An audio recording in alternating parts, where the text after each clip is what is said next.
Bom, pessoal, indo mais uma vez aqui em técnicas de estratégia de negociação, que nem a gente já está falando, né? Vou só recapitular rapidamente, que algumas pessoas me pediram para fazer um resumo rápido.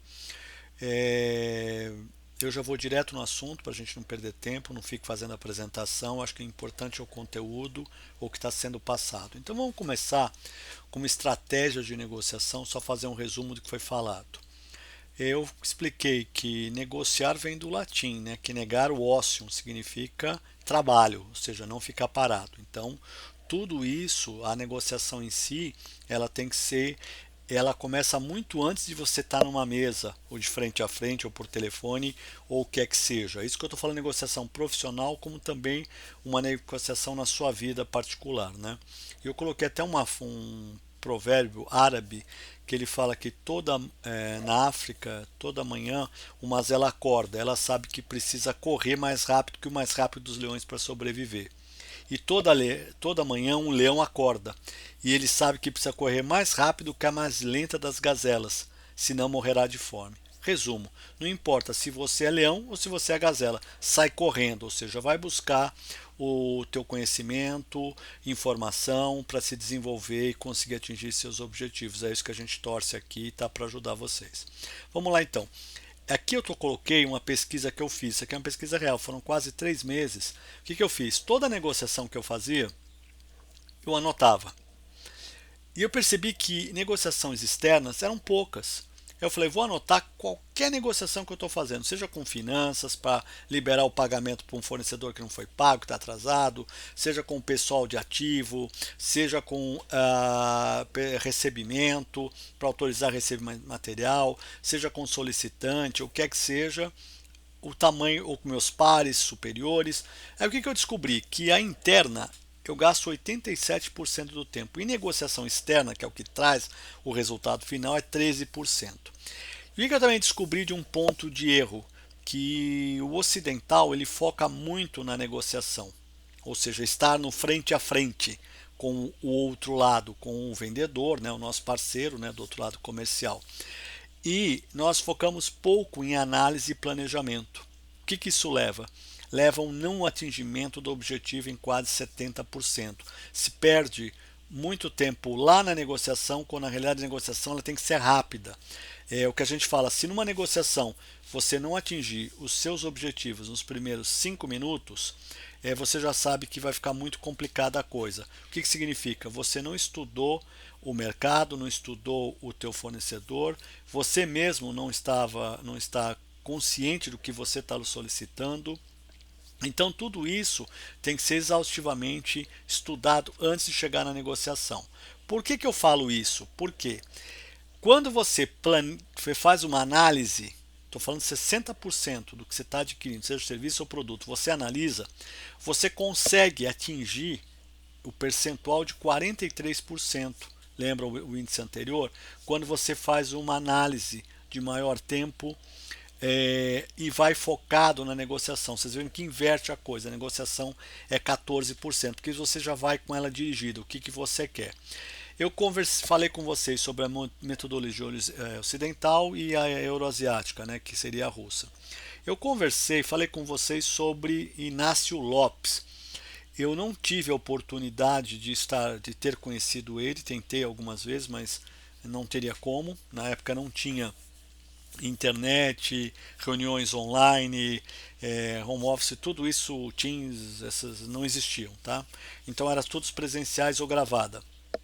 E esse cara chegou em 4 anos, 5 anos, como o diretor-geral de compras da Opel, que era a divisão da Chevrolet na Espanha, e logo depois ele foi numa contratação milionária para a Volkswagen, que foi aí onde eu tive notícias dele e vi um trabalho que ele fez que eu achei espetacular, nunca imaginei nada parecido com isso, tá?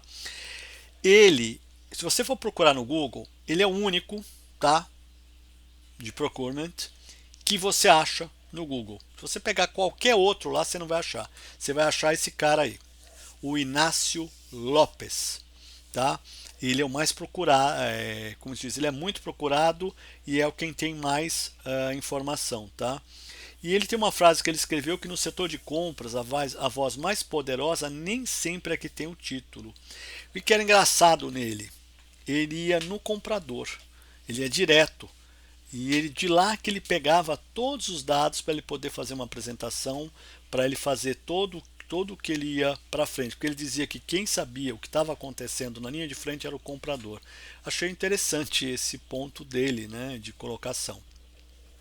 E ele colocou muito a redução dos preços fornecedores que tinham um preço final objetivo. Só para você ter uma ideia, em 91, uma época de extrema inflação, crise e tudo, ele reduziu a base de preço em 37%, enquanto o mercado aumentou 28%, ou seja, os concorrentes dele na Europa aplicaram em média 28%, fornecedores da automobilística, ele conseguiu reduzir 37%. Essa redução no preço nos fornecedores, que nem eu estou dizendo aqui, ó, vocês estão vendo, é, foi alcançado por negociações sistemáticas de preço. E o sucesso de Lopes nessas negociações de preço, que resultaram em impacto positivo na base de custo geral, foi apelidado de efeito Lopes, que era muito conhecido no mercado. A gente até, na época, queria entender como é que era toda essa estratégia, como era feito. Basicamente, o que ele fazia era uma engenharia de custos e custo do fornecedor, custo reverso. Ele trabalhava com mesas de compras, então você ia para a mesa na terça-feira, e na quinta-feira você trazia o resultado. Era muito direto e rápido. E o que ele fazia? Na terça-feira você ia lá e você tinha que aprovar para poder ir para uma negociação, não podia ir direto. Tá? Então você tinha a mesa de compras no Brasil e a mesa de compras que ficava regional, né, no caso, ou global. Então o que ele exigia, que era exigido? Você tinha que já determinar qual o preço objetivo. Ou seja, você não ia para um leilão ou o que é que seja se você não falasse este é o preço que vai vir essa cotação. E quando a cotação não vinha no que você calculava, você ia ter que se explicar do jeito quem errou, você o fornecedor e onde errou. Como é que ele trabalhava? Ele não só pediu uma cotação para o fornecedor, ele pediu uma planilha aberta de custos. O que significava? O comprador tinha que detalhar todo o custo de uma matéria-prima, de uma, vamos dizer assim, uma ferramenta, uma injetora, o que é que seja, tá?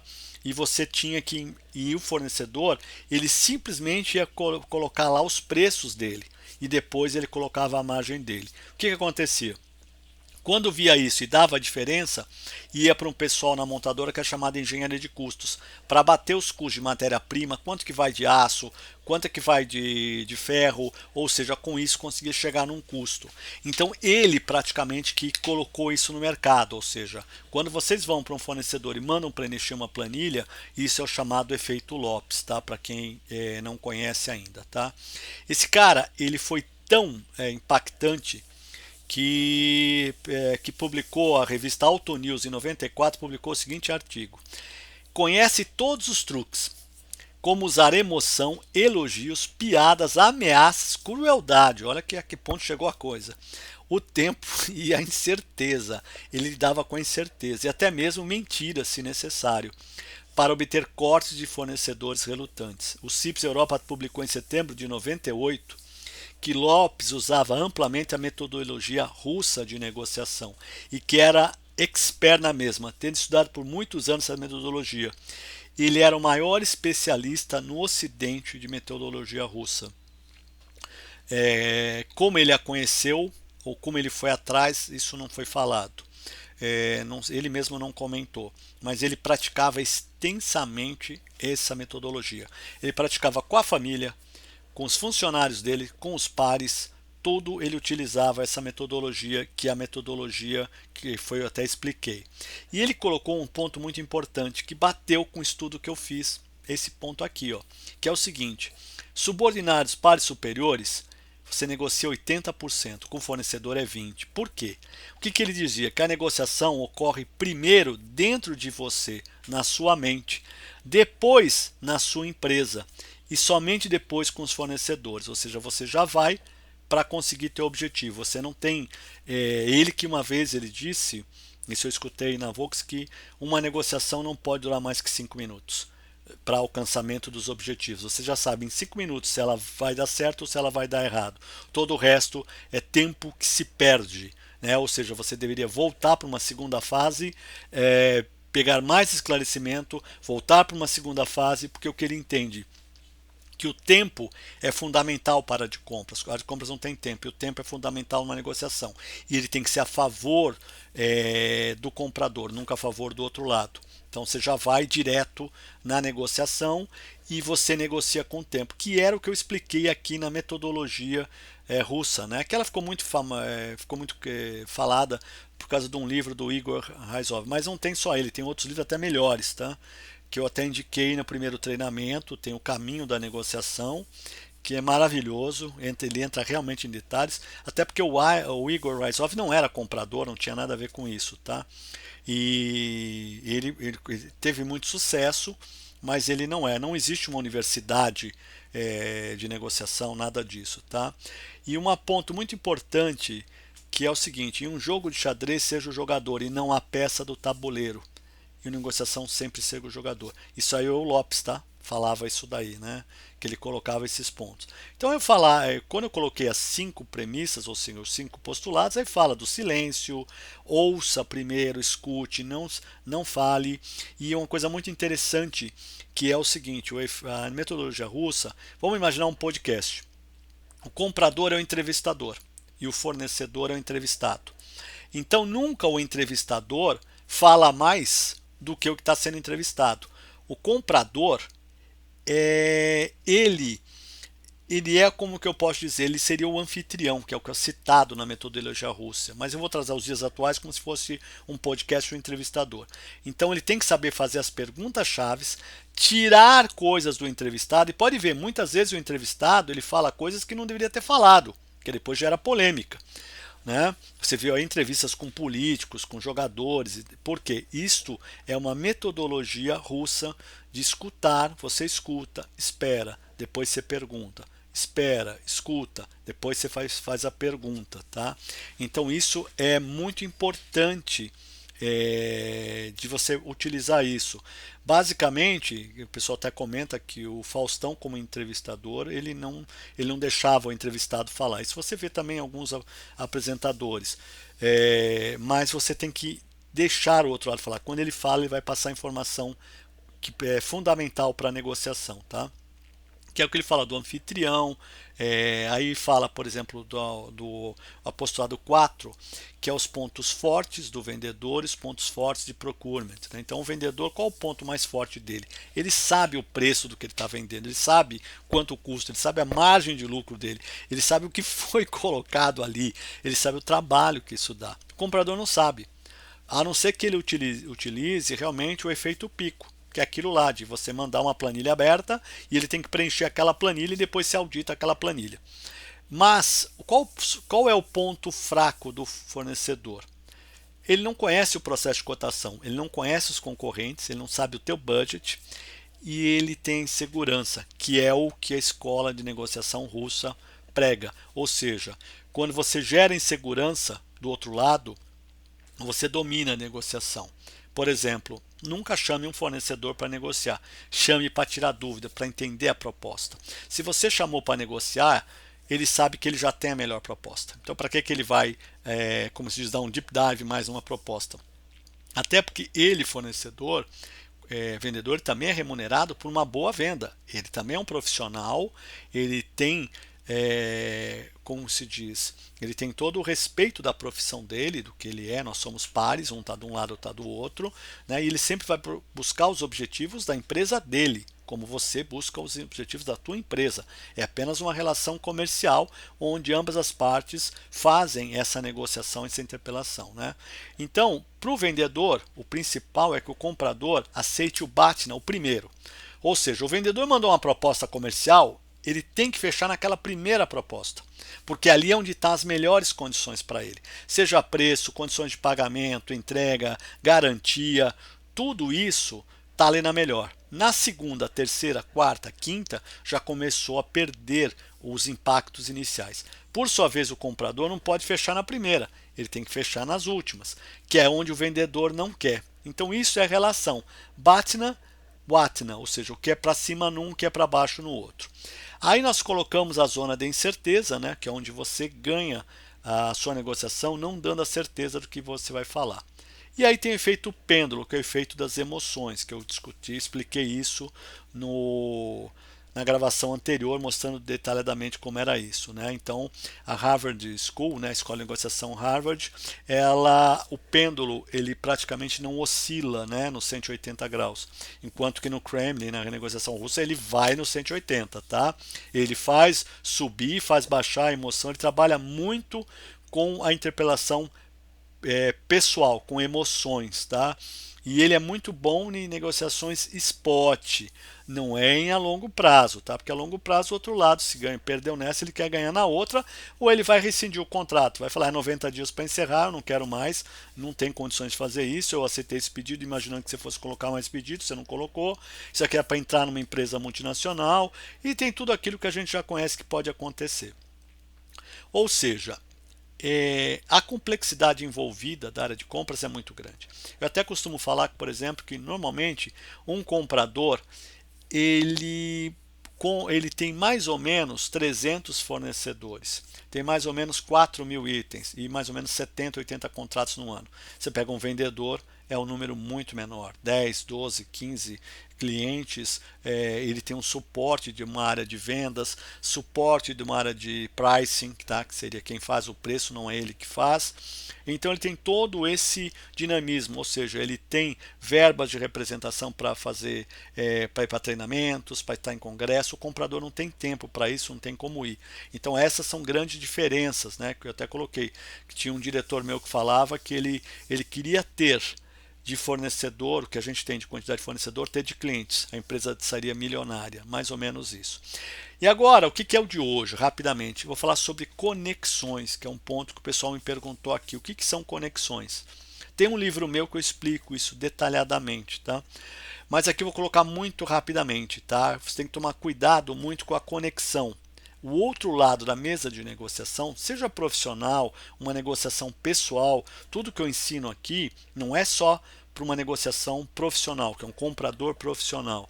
É uma negociação também no teu dia a dia.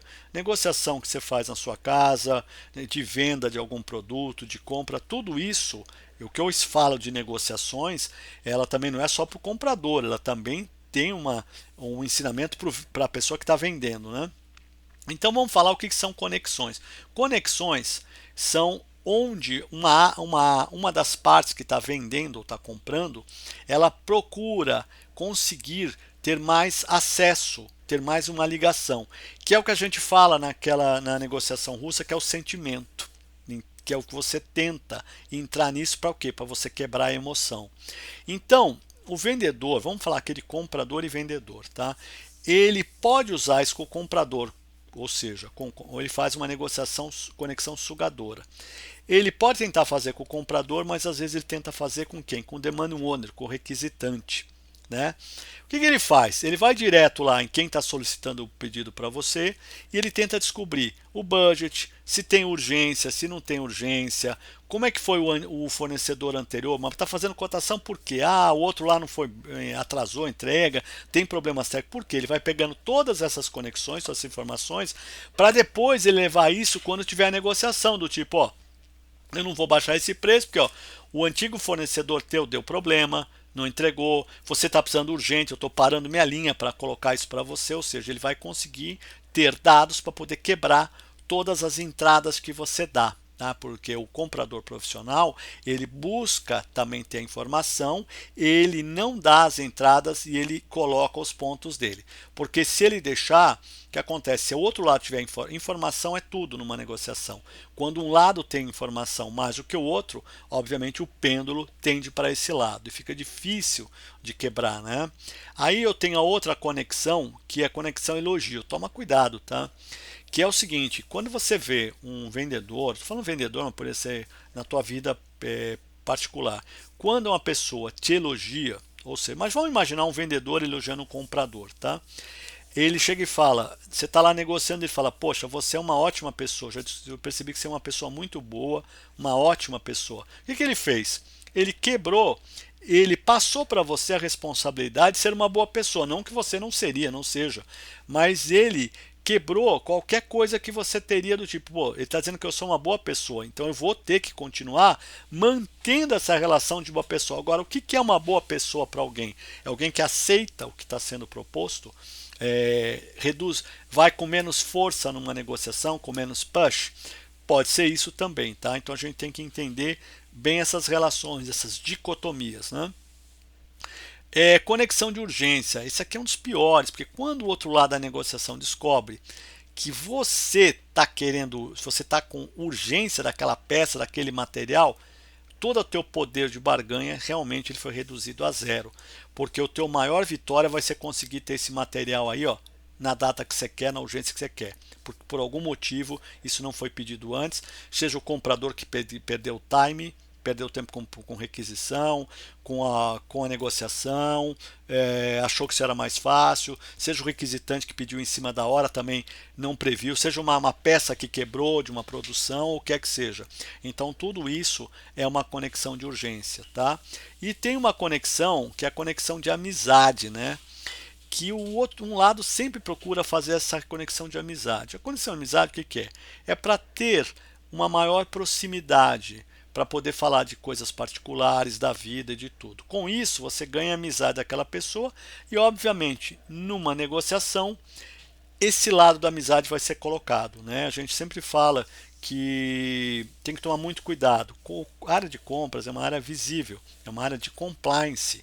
Então vocês não têm que ficar indo almoçar com o fornecedor. Você tem vale refeição, por que você vai almoçar com o fornecedor? Se for, cada um paga o seu e também tem que ter mais gente junta. Porque, por exemplo, feiras, congressos, tem que tomar muito cuidado com isso. Como é que isso é visto? O fornecedor vai te dar um brinde de final de ano. Então ele tem que dar para a empresa inteira, porque você é a ponta de um iceberg, você está representando uma empresa. Não é você que tem que ganhar aquele brinde lá que ele tá oferecendo. Isso é uma forma também de criar uma relação de proximidade, uma relação de amizade. Então tem que se tomar cuidado com isso, por quê? Por causa dos excessos. Então, se você sabe que aquele vendedor está passando por problemas financeiros, que não está conseguindo vender, ele fala para você, já fez um grau de amizade, puxa, se eu não conseguir esse pedido, acho que não vou mais continuar na empresa. Então tem que tomar muito cuidado com esse tipo, para que você não se envolva, não seja depois impactado de um lado de compliance. Ou seja, você acabar com a sua carreira em compras. Então, essas conexões tem que tomar muito cuidado. Isso aí pode extrapolar tudo que vocês conseguiram até hoje. E também uma coisa que é a conexão com objeções. Toma muito cuidado quando você faz objeção numa negociação, porque quando você não faz, o que acontece? O outro lado sabe que você não tem interesse. Se você não tá tirando dúvida, não está fazendo nenhuma pergunta, é porque você não tem o menor interesse na proposta dele. Entendeu? Então, antes de negociar, toma muito cuidado. Quando você faz uma pergunta, faz para todos os envolvidos, faz de uma forma via sistêmica, por e-mail, não direcionando aquele nome. Faz um ariba, ou seja, todo, até tem que ser correto, dá para todos o mesmo direito de resposta. Porque eu estou entendendo que numa RFP vocês colocam fornecedores no mesmo nível de qualidade, mesmo parâmetro de atendimento, para que tenha propostas iguais. Senão você vai ter A, B e C com valores extremamente divergentes. E aquilo que eu expliquei aqui, o por que 3 propostas uma cotação? Isso vem da Segunda Guerra Mundial, onde o objetivo não era ter o menor preço, é isso que o pessoal se engana. O objetivo, com 3 propostas, você não vai ter o menor preço, tá?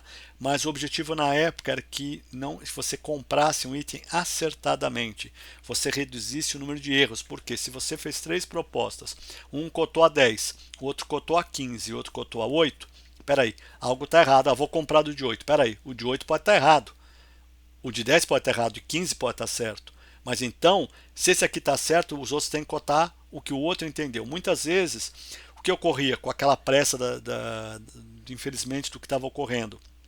Na maioria das vezes o comprador não sabe o que estava pedindo, requisitante não sabe o que estava solicitando e o fornecedor não sabia o que estava cotando. Então você tinha muitas entregas, o número assim da qualidade, você tem uma ideia, o índice de rejeição de material bateu picos de assim que nunca atingíveis na história, né? Então só para você ter uma ideia, uma entrega da Norton, da Norfolk, durante 4 meses ela teve 87% de rejeição. Isso porque eram fornecedores, quem entregava era uma automobilística que passou a fazer peça, né, para aviação. A Douglas também sofria com problemas de entrega, porque muitas vezes o desenho ia, a alteração não tinha sido inclusa, o furo não dava certo. Então, esse é o objetivo das 3 cotações e continua até hoje em auditorias. Mas para isso, entende-se, tem que cotar nos 3 que têm o mesmo parâmetro. Gente, é isso então. Falei rápido, tentei passar isso. Como vocês viram, não tem muita delonga aqui. Eu não vou falando de mim, não vou nada, e vou passando, a gente vai passando conhecimento e vai se falando. Até mais, até a próxima, gente.